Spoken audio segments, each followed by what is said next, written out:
Oh, it makes your skin crawl. It's that bad.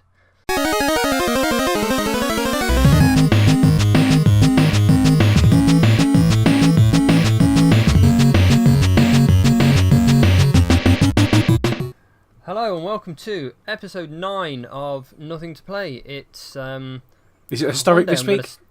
No, it's not even a. Well, I'm going to say it's not even a particular. I think it's pretty interesting this week. But yeah, there's so episode 9. I've stopped counting episode 0. It was episode 7, also kind of 8, and episode 8 also kind of 9. But now it's just 9. Episode 0 is one of those things that happened, but we're not talking about it anymore. So I guess we should kind of just jump straight to the news. Again, only one of these things I spent time reading, and we'll get to that. It's the second thing in the list, conveniently. It's quite interesting. This week with the news, nothing had really interested me that much, and then these things popped up. I was like, oh yes, okay, we're going to talk about these. It was one of those sorts of weeks where it's nothing's happening. All three things have happened all at once. Yeah. And then I sort of expect next week it's going to be nothing's happening. Well, no, you got the launch of Switch next week, so. But that's going to be it. No one. I don't know. Will anyone try and release anything? To be honest, I'm not sure that Sony and Microsoft see it as a threat. To be honest, so they're probably not going to care too much about it. But I think there's probably going to be a lot of people that think we'll push our release back a week. Maybe. And then. But yeah, we'll see. All the articles have started to come out, like the unboxing videos. I think there was one particularly early, and Nintendo said that it was a unit that had been stolen or something. How they know, I've no idea. I guess they expect it was stolen from a legitimate supplier, but I don't think anyone's confirmed it. It could have just been that someone worked for the. There's been some weird embargoes about that stuff. Like when people were receiving the units, they could show off what they got, and they could open the box lid, and then that was it. Really weird. I don't get what the purpose of sort of an embargo that strict, unless you know your hardware is bad, and the minute people start talking about them, they'll just be like, no, I'm not buying that. So I don't know if it's I don't know. We'll find out next week what people think of it. Yeah, we will. I'll be playing with one next Friday, so I'll let you know what it's like. Yeah, I don't know if I regret cancelling my pre-order now. I know I wouldn't have got the money out of it. It wouldn't have been worth it for me. So, in that respect, I really don't. But at the same time, I'm kind of just like, something new to play with, like toys. Yeah, I'm kind of the same, but I've got Mass Effect coming next month, so all my time's gonna be on that. And then I've got Ryzen Zero Dawn, and I've got loads of other games to catch up with. So I'm quite happy to wait till Christmas time to get this. Yeah, Zero Dawn on the 1st, isn't it? I've not pre-ordered it. I'm just going to pick it up whenever, because I'm going to be too busy with Mass Effect, so. But Mass Effect isn't out. When's Mass Effect out? 23rd for us. 21st for the US. Of March? Yeah. But on the 16th... Zero Dawn's out first. Yeah, I know, but I've got other things to play. You're going to be so busy with Mass Effect before it's out, you can't buy another game. Yeah, pretty much. Jesus. Right, and Mass Effect is kind of linked to the first story, which is Cards Against Humanity got an official Mass Effect 4 or Andromeda expansion. Yeah, there are only a few cards to it, but it's really cool. I think it's about 17 cards. Yeah, it's not a lot. I've not had a look at them, to be honest. I think the website's veryfuckablealien.com or something. Yeah, it's brilliant. I quite liked that. That was a good touch. I kind of wonder why it's got an official. I know Cards Against Humanity is quite a big thing. They have these ridiculous stunts. There was it was it Black Friday? They were selling a giant box of nothing, so you basically donated money, and they were like, you'll get nothing, you'll just see this empty box of nothing. And then I think this year they were taking donations just to dig a hole with a digger. They're like, there's nothing in the hole, we're not going to put anything in the hole, we're just going to hire a digger, keep sending us money, and for as long as you send us money, for as long as we can afford to keep renting this, we'll just dig a hole. And that's all they did for about a week. They just dug a hole. Did they fill it back up? I don't even think they did. They were just like, right, time's up, done. The health and safety hazard of that. Oh, just absolute madness. So I kind of get that, it's kind of a cult. I guess even the card game is kind of like a cult thing. It's definitely not for everyone.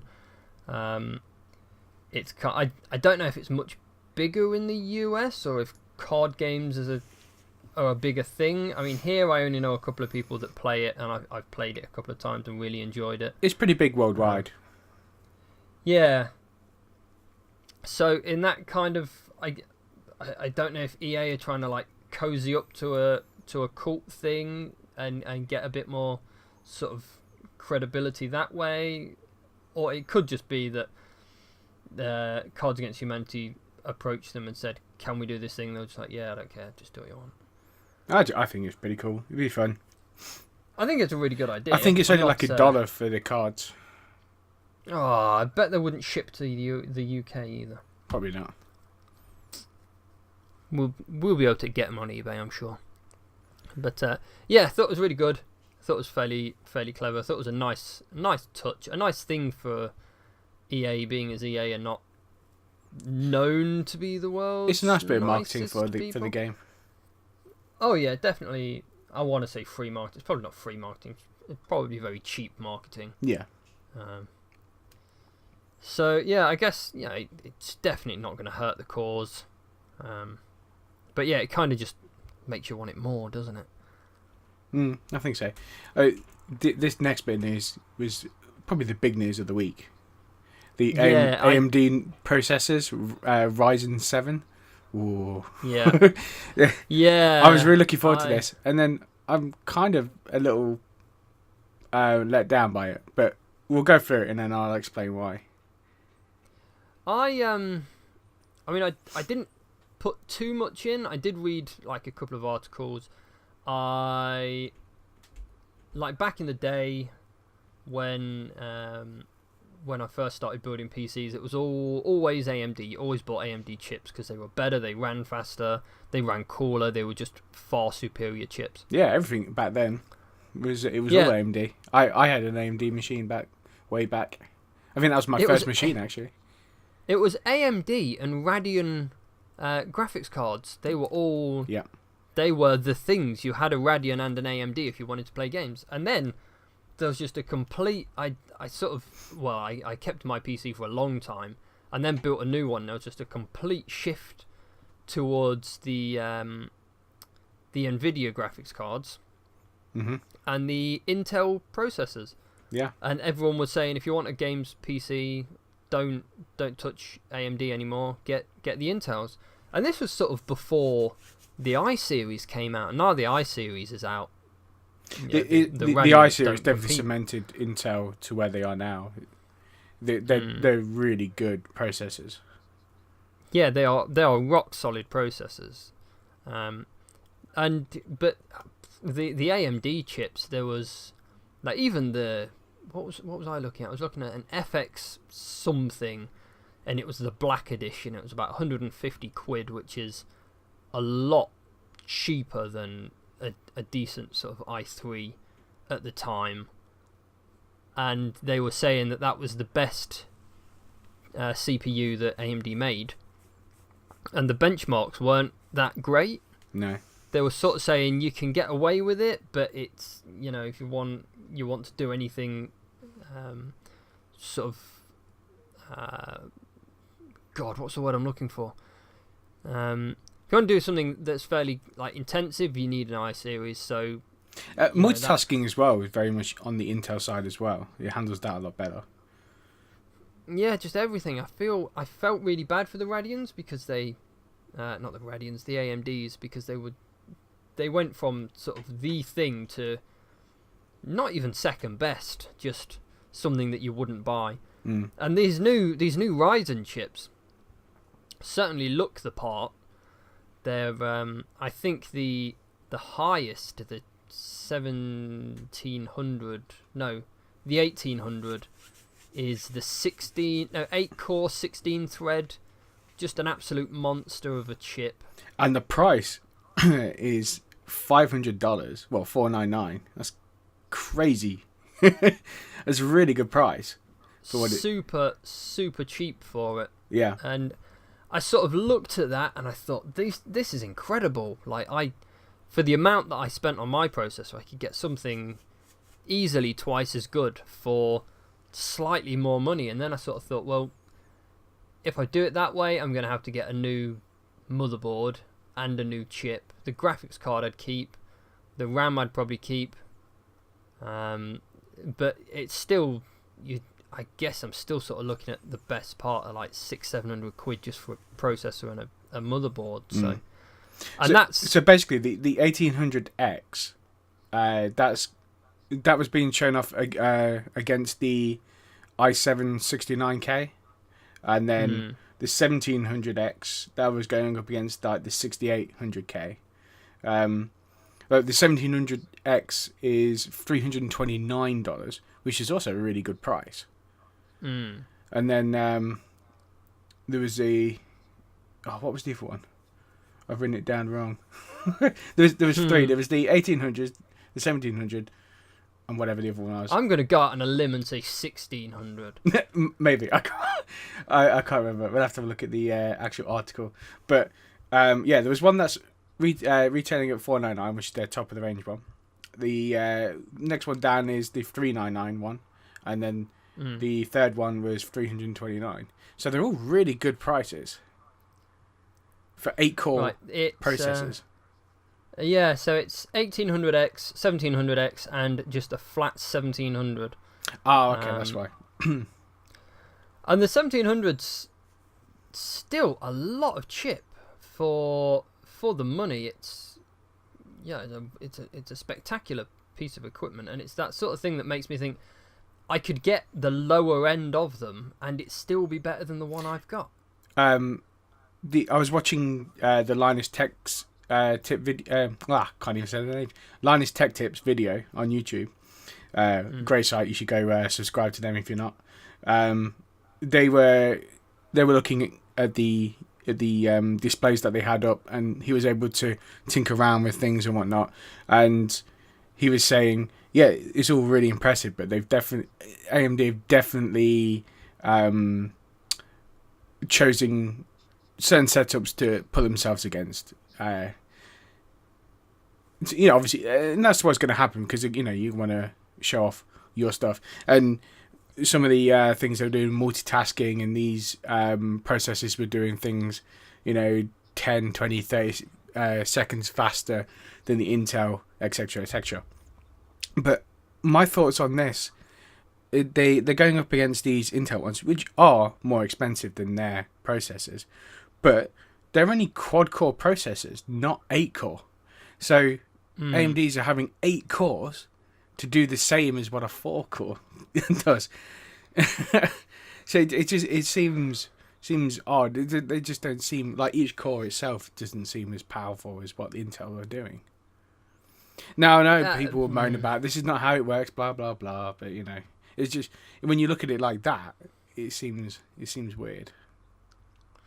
There seems to be one of these like certainly back in the day, it seemed to be throw more cores at it to make it better, which of course is not the case because a game won't utilize all those cores. No, I think there's only a couple of games that refuse to run if you don't have like at least a dual core or a quad core processor. But there's a slight tweak you can do to get those to work. So it's not a deal breaker really. But again, you can't help but think that if you can have one core just rendering well, you wouldn't have a core rendering graphics, you'd have a graphics card rendering graphics, but you could have one core doing AI and another core doing physics and another core doing sound, unless you've got a dedicated sound processor. That's another thing. So these processors have no graphics on them whatsoever, unlike the Intels, where they have the HD graphics. Although saying that, the AMDs before this have had a built-in like discrete GPU, and apparently that was pretty good, better than the built-in Intel ones. And there were some people saying if you get a certain AMD chip, you don't even particularly need a GPU, because this pretty much handles it. And I didn't see it at the time, but I watched a few gameplay videos and people were playing sort of first-person shooters at 30, 45 frames per second quite comfortably. I think it was like mid settings, that sort of thing. So, not bad performance out of them. Looking at what they're showing off and the price, it's all pretty good. I think these would be good if you don't have a computer or you have a really old AMD system, and you're wanting to keep to a lower budget but still have fast performance. These are probably the way to go. But anyone with the Intel setup, it's just you're not going to want to. They're not an upgrade. They're just a sidestep. Oh, I want to go to the AMD platform. So it's just there's no point in even consider changing over to these processors whatsoever. Even if they do give you like little extra multitasking here, and there was one showing off that it was better for streaming games. It didn't drop any frames and stuff. Even then, you're not really going to want to spend out that money just to basically have the same as what you've already got. Yeah, possibly. If you have like a low-end Intel system, you can upgrade. So instead of, if you had a low-end Intel system, for the same amount you spent on that Intel system, you could say, right, I'm going to sell the Intel system and get the high-end AMD system. So in that sort of respect, could be worth it. Maybe for me, I might look at selling my motherboard and processor. It seems unlikely, to be honest, but I could, and then spend it and probably a bit more to get slightly better performance out of a. That's what I mean. It's just slightly better.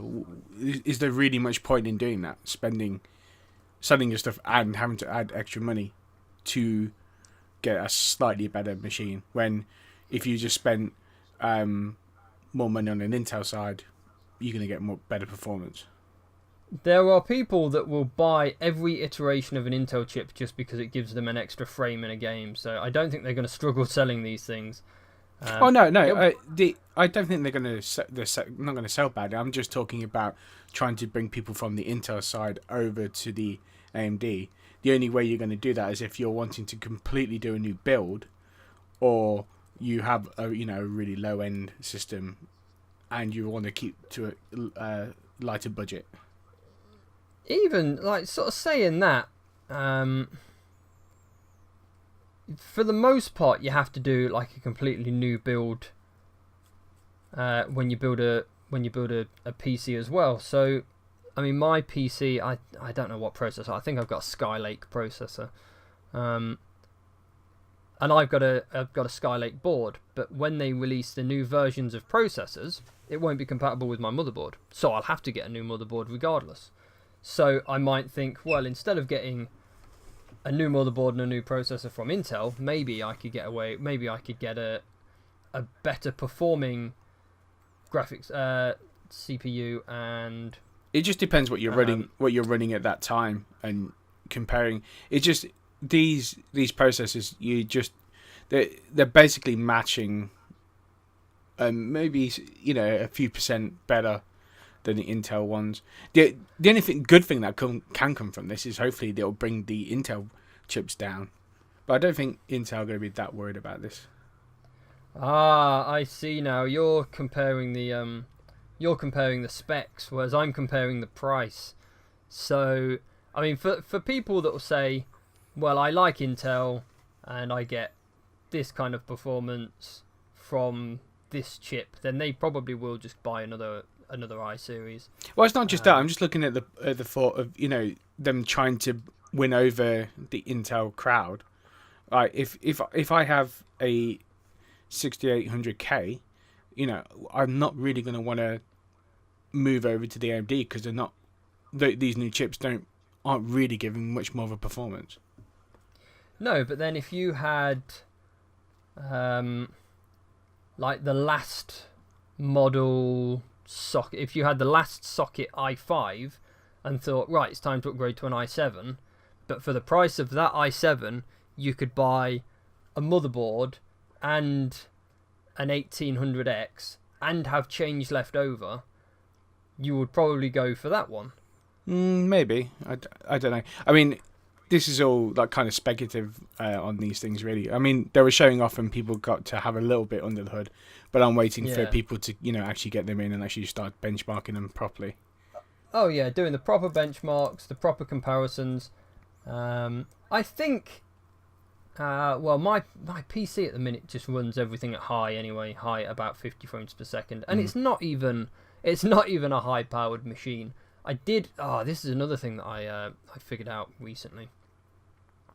I thought, I might buy some more RAM for my PC. So I couldn't remember which one I had. So I thought, right, I'll go to Amazon. So I went to Amazon where I got my parts from. Went through my past orders, found my RAM, paid about 38 quid for, what was it? Like 2 sticks of RAM. And now the same RAM is like 70 something quid. RAM has just RAM's flown gone up in price. So much money, yeah, it's crazy. I don't know, and no one can really figure out why. I guess, and you can't just be like, oh, Brexit's done it. So I don't really know why it's gone so high. I think someone was saying that there's been a few.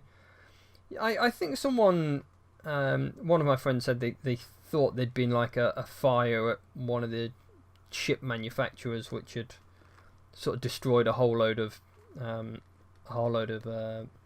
like memory chips, and someone else chimed in and said, I think it's because they've decided they can make a lot more money using those chips in SSDs rather than RAM, so they've like slowed down the RAM production to go for SSDs, but I don't know. Yeah, who knows? It's all just pure speculation. But yeah, hopefully PC parts get cheaper. Yeah, I think only good can come from this. I mean, people will be able to make some interesting builds from it.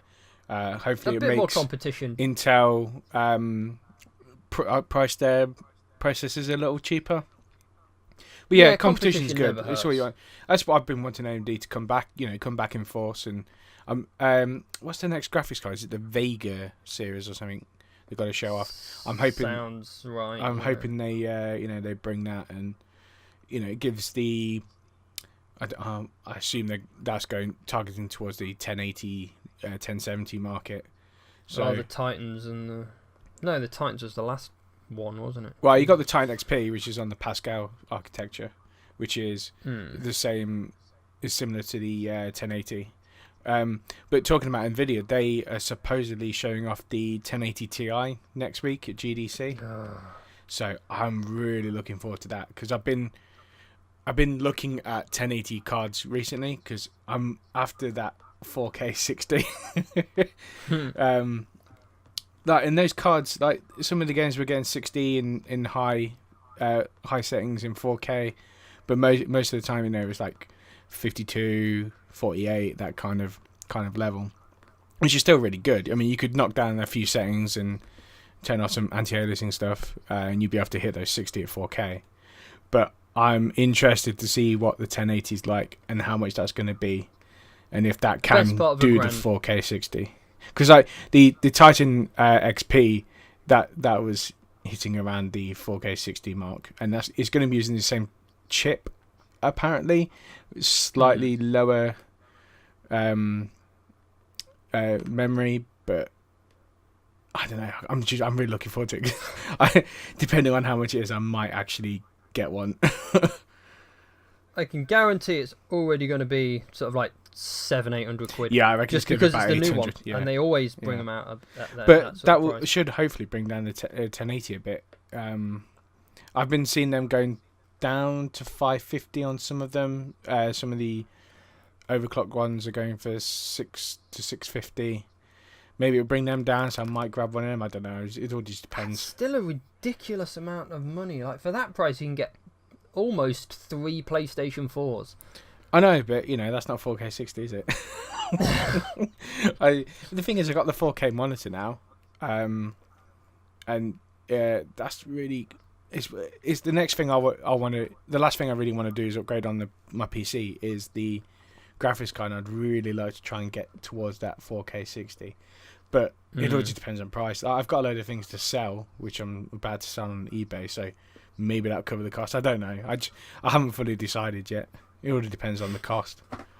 It also is justifying. Can I really pay 800 quid for a bloody graphics card? Not really. That's a good amount towards a house deposit. I know, that's the thing. I'll probably just end up forgetting about it and wait for it to come down in a few years' time. But I get excited. Yeah, everyone does. That's the problem with gamers. Just you get kid in a candy. You see, my 980 is bloody fantastic. I've been able to do some 4K gaming, and I was running Mad Max in 4K, and that was running it 50 in everything high, and because I got the G-Sync monitor, I didn't. It felt almost like 60. I've been playing it, and it's a really stunningly pretty game. I've got to like the first big first big mission. I've got to go and talk to someone in this other place. But then I got to sort of like the second area and went up in the balloon and scouted all the stuff, and I was like, look at all this stuff to do, and I don't even remember what the quest is now.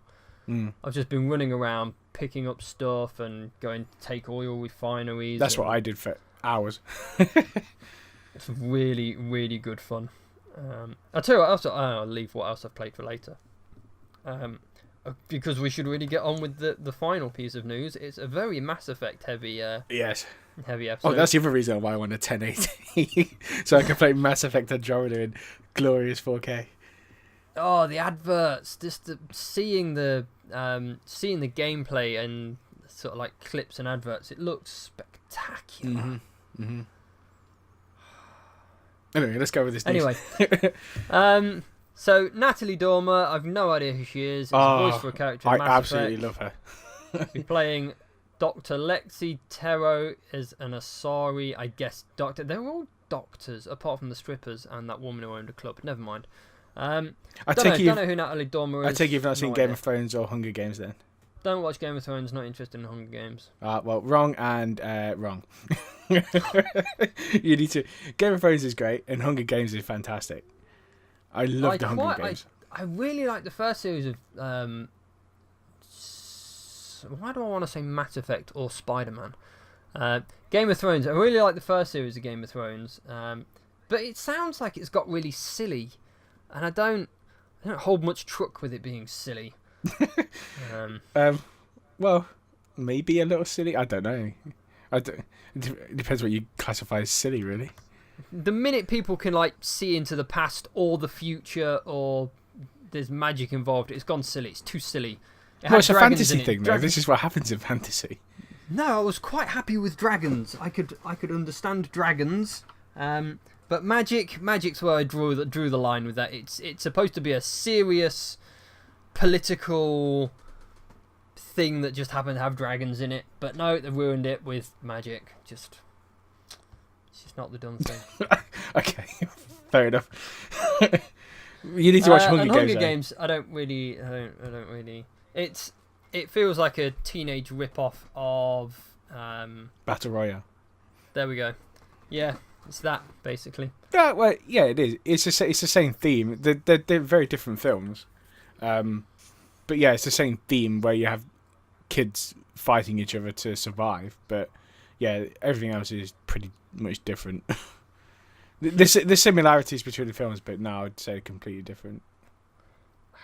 I think and it's one of personally, I those think Hunger series Games has a better story, but controversial. Oh, you can't say things like that, especially not on the internet. Everyone will lynch me now. Yeah, I've no idea. That main woman from the Hunger Games, whatever her name is, who plays Katniss, I think. Oh god, she's fucking brilliant as well. Oh god, what's her name? It's completely escaped me now. I know, but she's wicked. Just whoever she is. I mean, she's the only character that I know. I don't know anyone else from it. I couldn't. If you had a lineup of all of the characters, I would not be able to tell you what film they were in. That's I don't know why. I think it's just one of those things that passed me by, and now it's kind of gone too far, and I don't feel like I can sort of go back. Jennifer Lawrence, that's her name. There we go. I just had to look it up on IMDb. It's going to annoy me for the rest of the podcast. That was. Yeah, every film she's been in, she's just been amazing. I've seen something with her in, and I seem to remember that being particularly good. I couldn't tell you what it was now. But yeah, we've gone on to Jennifer Lawrence. We've gone from... Was she in X-Men? What was she in X-Men? She's Mystique. Is she? Yeah. Oh, in which one? All three. In all of them, she was Mystique. Well, to be fair... Not the original trilogy, the new trilogy, the Days of Future Past. I didn't watch the new ones. Yeah. She's Mystique in that. I only remember the old ones, and I was like, I don't think she'd have been about 9 when she was doing them. But then she was painted like bright purple and covered in plastic, so who knows? It could have been her. Well, everything she's been in. She's been wicked. Everything I've seen, so I can't fault her. But yeah, Natalie Dormer. Oh my god, English actress, great, smoking hot. No, and now ring a bell? Bright purple alien. Not a clue. I wouldn't. Couldn't even point her out in the street. She could walk up to me and ask me what the time was, and I just would not get the reference. Fair enough. But yeah, she's going to play this Doctor, so I'm very happy about that. Yeah, I mean the acting in Mass Effect was always fantastic. I mean, Shepard's was always a bit kind of wooden. I think the actor that played Shepard was never. No. I mean, it wasn't bad. But apparently, I can't think of her name now. Names are just escaping me tonight. The female voice actor, what was her name? I don't know. Oh, for fuck's sake, I'm going to have to look this up again. This is really bad, isn't it? I'm not good at people's names or faces. Or is it like that? Do you know, is it 7 Degrees of Kevin Bacon? Where you can sort of trace any one actor to Kevin Bacon through 7 other people. Oh yeah. I can't do it. I can't do it. I don't remember people or what film they were in or what even films were called. So Jennifer Hale is her name. Jennifer Hale. Yeah. What's she been in? She did anything else? I don't know if she's been in movies, but I know she's done a lot of voice acting. Oh God knows. Who knows? Sidestep trivia, because this is sidestep, because I don't even think he was in Mass Effect. But Nolan North does the voice for Blaze from Blaze and the Monster Machines. Oh, really? Which is a cartoon. Yeah, which is a cartoon the little boy loves. And I'll watch it and be like, Nolan North, it's Nathan Drake. That is so weird, isn't it, when you hear the voices like that? Do you know what? Troy Barker, the other Nolan North, he can really change his voice. Like, he was a voice in The Last of Us. He was a voice in BioShock. Bloody hell! Oh, what? But oh shit! What was he in Last of Us? He was. Was he the? He was Joel. He was Joel. Guy? He was Joel. He was Joel. Yeah. He was not Joel. Yeah, he was Joel. Oh, bloody hell. Yeah, you see what I mean? He can really change his voice. Who was it? There was a famous actor who was David, the guy who was the mayor of that town and got a bit rapey with Ellie. Was that known enough? I don't know. Because known enough was one of them. I can't remember which one it was now. It could be him. Oh, also, Troy Barker was in Uncharted 4 as Samuel Drake, his brother. I completely forgot about that. And he was Harvey Dent in Batman. You see what I mean? He's fucking amazing at changing his voice. Oh, there was a I was listening to a podcast. It was David was voiced and mocapped by Nolan North. So there we go. That's 2 films. I was listening to a podcast the other day, and they said, if a voice is not Troy Barker, it's Nolan North. And to get both of them in the same room is kind of like a time paradox. It just shouldn't be allowed to happen. And it's happened a few times as well. Yeah. I'm surprised the world hasn't ended. They're all really big budget games, though. Yeah. Although saying that, looking at a picture of David from The Last of Us, David is voiced by Nolan North, but looks like Sam, who is voiced by Troy Barker in Uncharted. Confusing. And Nathan Drake looks a bit like Joel. So there's a real crossover there. And I think Joel has some similar features to Nolan North. if Nolan North grew his beard a bit and looked a bit older, maybe there'd be a slight resemblance. Maybe. I don't know. We've completely lost the plot. I think we were talking about Mass Effect. Yeah, we're talking about voiceovers. Natalie Dormer, that's what you need to know. Good. Yeah, Natalie Dormer. We will Google Natalie Dormer, and maybe she'll look a bit like her Mass Effect character. I wonder, will they do that? Do they do that? I suppose they do that a bit nowadays. Well, they did that with Miranda in Mass Effect 2 and 3, because she was played... I can never remember her bloody name. I think I spoke about it last time on the podcast. She was in Chuck and Dexter. Oh, yeah, I know her, yeah. She looks very much like Miranda. Yeah. Maybe they'll do that. That's just I know who voices Tally now, and I was like, why didn't they just take a picture of her, put her on the... That still winds me up. That stupid stock photo in Mass Effect 3. Just ruined it. Ruined the game. Well, I suppose we should move on to the main topic now. Probably. So, something I was thinking about the other day, and something that I kind of think about every now and then, is indie games. So there are a lot of indie games because nowadays everyone can make a game, which is quite nice in a way. So there's all these very kind of straightforward drag and drop programming languages like Scratch and Game Maker and the RPG Maker. I think it's called VX Ace now. And they are basically just put a few blocks together like a flow diagram, maybe put in a few variables, and for the most part you can make something that looks and feels like a game. Now, I've done it a couple of times with a couple of the engines, and you get fairly good results out of them. And then I guess nowadays the industry standard is Unity, which is a free piece of software, and everyone has people make loads and loads of really good tutorials about it, and you can make sort of all kinds of different games in them. I think if you were to sell it, you'd have to pay a licensing fee or something. I think kind of CryEngine, although I think they might have discontinued CryEngine, and I think the Unreal Engine I don't know if you have to pay a licensing fee for that now. The Unreal. One of them. I think one of them just said no licensing fees. Just make games if you want. I think that's just Unity. Unreal, you can use the tool features and use everything, make a game, and then once you've sold X amount, you have to then start paying epic money, like royalties or something. Yeah, I think it's like you have to make 100,000 or something, and then you have to pay royalties. And then CryEngines, I think, is a similar thing.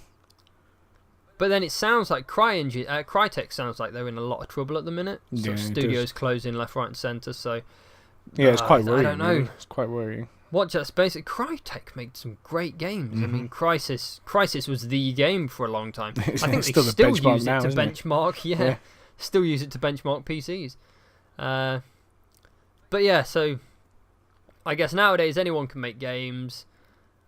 Does it kind of affect the market in any way? Like Steam, the reason I like consoles is because the games for the most part are like double or triple A, because it costs a lot of money to get a game on a console, so you've got to put a lot of time and effort in, and people have got to really believe it. Whereas, and you have compliance stances. That's the main thing. You got a compliance stance, so you have to when you're making a game, you have to make sure your game complies to Sony and Microsoft standards. I mean, they're not extremely high, but you know, it's just making sure things, boot. You can accept invites, you can chat to each other, the controls are there, the tooltips are there correct, that kind of thing. Yeah, so there's a certain level of... so there's like a certain standard that they expect, and if you don't match it, then your game doesn't get... I mean, don't get it wrong, you can have a really shitty game on the console, but as long as your game boots on it and has, meets these certain requirements, then it's fine. Yeah. But whereas sort of places like Steam, I mean, I've been trying to get into PC games. I've been getting more into PC games while I wait for like decent console games to turn up. And the AAA games are the same, sort of across all platforms. Although Tomb Raider was a nightmare to play on a keyboard. But why would you want to play Tomb Raider on a keyboard? I can't be bothered to plug my Xbox One pad into my PC. It's just, I don't even like admitting it. It's like coming out as a closet alcoholic. It's your own fault. Just put it in. I just don't want to stand up and plug a USB lead into the side of my PC. Well, that's your own problem. I've been playing with a keyboard. Yeah, it's my own fault. I get it. But yeah, the game is fine anyway. But if you look on Steam, basically everything is like one of these like indie made by 3 people in a weekend kind of things. And I'm not going to say they're bad, because no one goes through and plays all the games, but they don't appeal to me. They're usually sort of kind of 16-bit representations of games. They usually have sort of very limited mechanics. Most of the time they have a pretty good story. I mean, there's To the Moon that had a fantastic story. But it's kind of like, I'm not saying all the indie games are bad, but there's just so many indie games that it's hard to pick the good ones out. I guess is my sort of argument. Well, the problem is like there's a lot of asset flipper type games where they have bought pre-rendered stuff. They just shove them into a game, code it a little, put it up, and then use the same things again just for a different type of game, or even just reversing the bloody levels. There's a lot of shit like that. I mean, there was a game I made. I said it was a game. There was a level for a game I made, which I downloaded. Well, I bought RPG Maker, and that had a bunch of like sprites that people had made that they were giving away for. Well, I say giving away for free. It was a paid for like asset pack, and I used that. I used all of those sprites because I'm many things, but an artist is not one of them. So I used these sprites, and I used the sprites in different ways. I put things together in sort of like different kind of configurations and tried to make it look as different as possible. And it was really good, and it was a fun. I said it was a fun little game. It was an entertaining for 20 minutes game.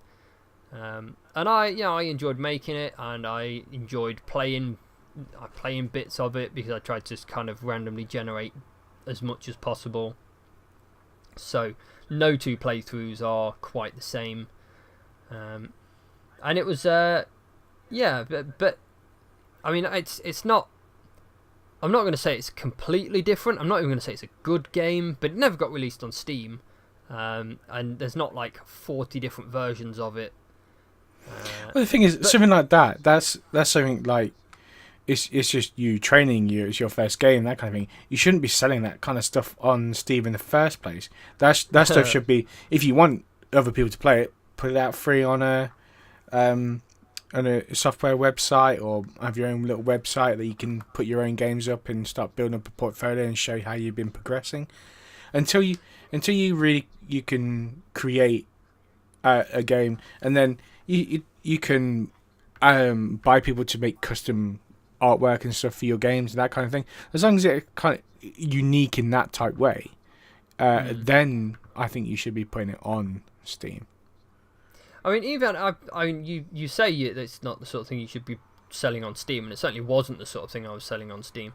But I tried to give it away for free. But the problem was, it was this, because there's just too many games, like too many sort of indie games out there. I tried to give it away for free, but I don't think anyone played it, simply because they didn't. It was trying to like see one tree in the middle of a forest. It's a needle in a haystack. You have to do something. Yeah, that's it. You have to do something very sort of specific to get noticed. You've got to have a really big kind of marketing push on it. Whereas there used to be a time where you would make a game and people would play it just because there was not really anything else to play. Well, the other thing, also, it used to be kind of a sort of a badge of honor type thing to be on Steam. It's like, oh my god, my game's on Steam. It's actually really good to be on Steam. And then when they eventually open the doors, you get the floodgates of shit. Yeah. But I mean, it's a double-edged sword, because it gives people the ability to put out their game and, you know, have a really good way of recouping costs and generating money, and, you know, being able to then work onto the next game and that kind of stuff. It's good and bad, basically, at the end of the day. It's good for that it's easy to get it up there and whatnot, but then you also have to filter through a load of shit. But I don't really tend to see any of that shit. I know the AAA games, and I know the, let's say, AA games of the indie world, like Super Hot or Inside. I've just been playing through them recently. You know, that the thing is, I'm keyed towards, you know, looking at what games are coming out and what get press and stuff, and then friends might suggest other games and stuff like that through word of mouth. I don't really tend to look through a lot of stuff on Steam, and the stuff that I've played on Steam, they've all been pretty much, you know, really good games. Yeah, it's I kind of like flip between the two. Like, I think it's a good idea. Like, there's no excuse me. There's no bad thing with people being able to make their own games. I think it's a really interesting thing. I think there's kind of like a lot of skills in it. There's a lot of programming, art, sound design. It depends how deep you want to go into it. If you're making a garbage like game for, I don't know, like Android, or where you just have to press one button and it does a thing. I mean, there's even more of that stuff on Android and iOS. So. Oh yeah, Android. It's almost impossible to find a half decent game on Android, just because there's so many games, and it's kind of it's a shame that there's going to be some great games that have existed that you will never know about, because they just get lost in the shuffle. Can't. Yeah, they just get lost in the piles. So, in a way, it's good that everyone can do a thing, but at the same time, it's kind of bad because the good things are not as prominent and hard to sort of see. But then does that push like other games developers to make better games than the shit like indie games? Because it definitely makes it more competitive, that's for sure. But then you've also got people that just don't really give a shit. Just put it out. Yeah. See, I think also another thing is, if you are making a game, and you spend, I don't know, 1 or 2 months on it, and then you put it up, and people do play it and do criticize it and call it shit and give it downvotes and all this kind of stuff that Steam has now. You can't just go around silencing people, which seems to be a trending thing with some these indie guys. 1 or 2 people doing these games. They don't like the criticism and even going to sue somebody, which I'm sure we all know who I'm talking about. Yeah, I mean even that's really hard to sort of like. Where do you draw the line? Someone on a message board telling you your game is shit is fine. Someone making a video and going on about it for an hour to like a couple of million subscribers. I mean, even that's kind of fair enough, but yeah, it's fine. There's certainly it's putting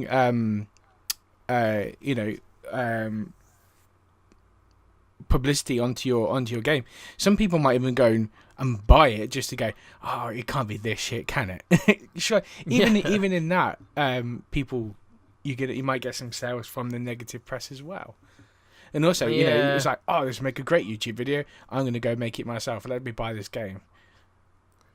I agree. So it's one of those, like, not all publicity is bad publicity, but when you start DCMing videos on YouTube to try and stop opinions, free speech on your game, and then even going too far as suing somebody, then you're creating your own backlash on that. Yeah, if you're going to put a game up, you need to accept criticism, basically. That's it. Yeah, I mean, even saying that, I might be half tempted to put my game on the website. Maybe I will. Maybe I'll treat everyone. I say treat everyone. Maybe I'll put. Do it. You might get everyone telling you it's shit, but I don't know. I've not played it, so I don't know. No. But don't expect anything spectacular. No, but it's your first game and stuff, so it would be, if people did download it, they could give you some feedback. That's it. The fact that people download it, that would be a miracle, I think, in its own little way. But who knows? Maybe it's something I'll fish out. I think I've probably still got a copy of it somewhere. Yeah, why not put it up on the website? People can give it a go then. Maybe we will. But I guess that's. I think I can go on about indie games a lot. I think that's probably like kind of a good place to leave it. You've got to kind of accept the good with the bad, and you can't. I mean, if someone criticizes your game, you can't then start a campaign against that one person because you just come out looking. But listen to what the people are criticizing, and you're always going to get people that go, "Oh, it's shit," just for the fact that they can say it's shit and not give you some, some actual feedback on why they think it is. Yeah, like constructive criticism's fine. Yeah. I think you need to take that and go, right, okay, people didn't like this, what I did, and they didn't like that. I could have done this better here, better there, and then on your next game, improve upon those things. And then you're gonna start creating better games, and then you're gonna get a reputation of listening to the community, which will then help sales as well. But then I guess I don't even want to kind of stand up for this guy, but if you already have a lot of money in this venture, so if you've spent like all your life savings making a bad game and everyone's telling you it's a bad game, and if you don't sell this bad game, then you are in a lot of shit, then you can't. But even that's then, you the risk still that can't. you take, though, isn't it? Yeah, that's it. You can't go around and try and silence it to try and sell, more versions of your game, like more copies of your garbage game. But it also helps if you're not trying to do 20 odd bloody games a year. If you're just working on the one, that you might make it, even if it's not particularly great, at least it's going to be better than trying to fit 20 odd games in a year. Yeah. Moral of the story: don't put all your eggs in one basket. Or not. Don't make big wide open games. Make something small. I know. I think that covers that really. We've got to leave it really. So what have we been doing? I mean, I've been playing. Well, I did mention it then. Tomb Raider on the PC, the new one, the Rise of. Really good, spectacular game. Really enjoying it. Absolutely loved that game. Played it on the Xbox. Spectacular. The graphics are amazing.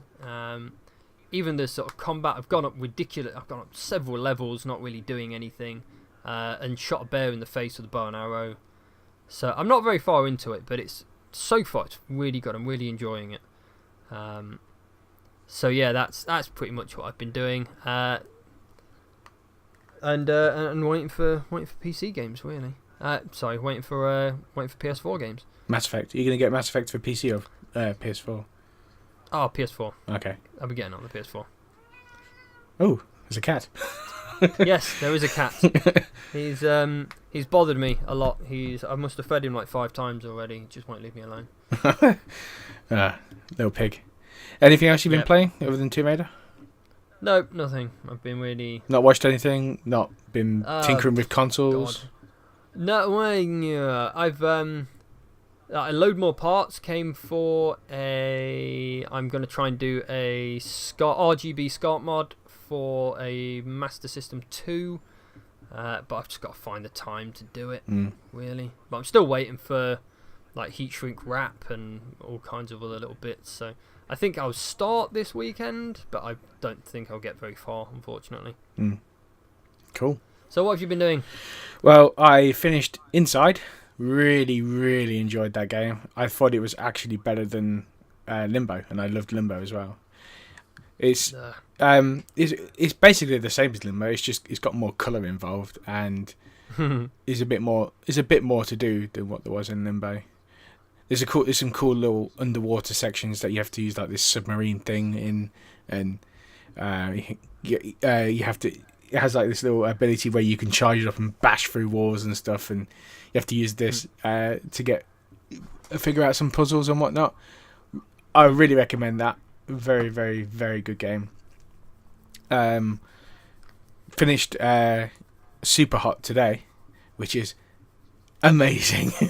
Another amazing indie game. Have you seen Super Hot? I've not.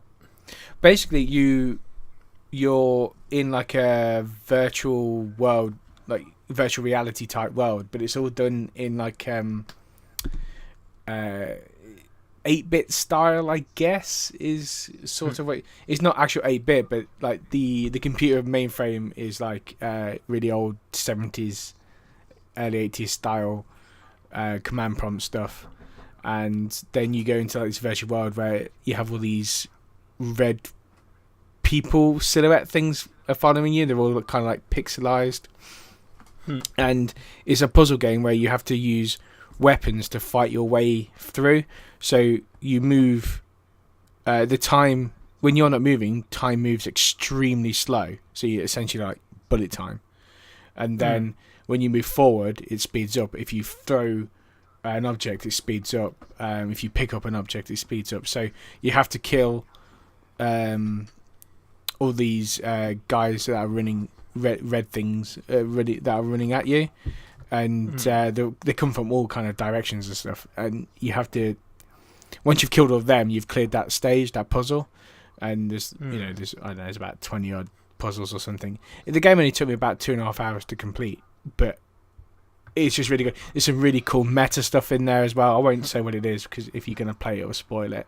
But you know, like in Metal Gear Solid, where to defeat Psycho Mantis you had to move to the second port on the PlayStation, and he would read your memory card and that kind of stuff. It's that kind of meta type stuff that's going on in this game. It's really really cool. Really recommend it. I think you'll really enjoy it. It also makes you feel like a real badass because once you finish the puzzle, it will play it out in real time. Oh, cool! It's really really good. Yeah, so I've been enjoying that. I've just started on Daredevil season 2, which is really good. It's got the Punisher in it. I finished the first season. I need to watch the second, really. Yeah, get on it. I'm only four episodes in at the moment, but yeah, it's really, really good. So I highly recommend that. That's about it for me, really. Oh, actually, no. I just got them today, so I'm going to give them a try out over the weekend. I got some Atmos speakers. managed to pick them up second hand, so I got them quite cheap. So I'm actually going to be able to hear some 3D audio stuff going on, hopefully. If they work.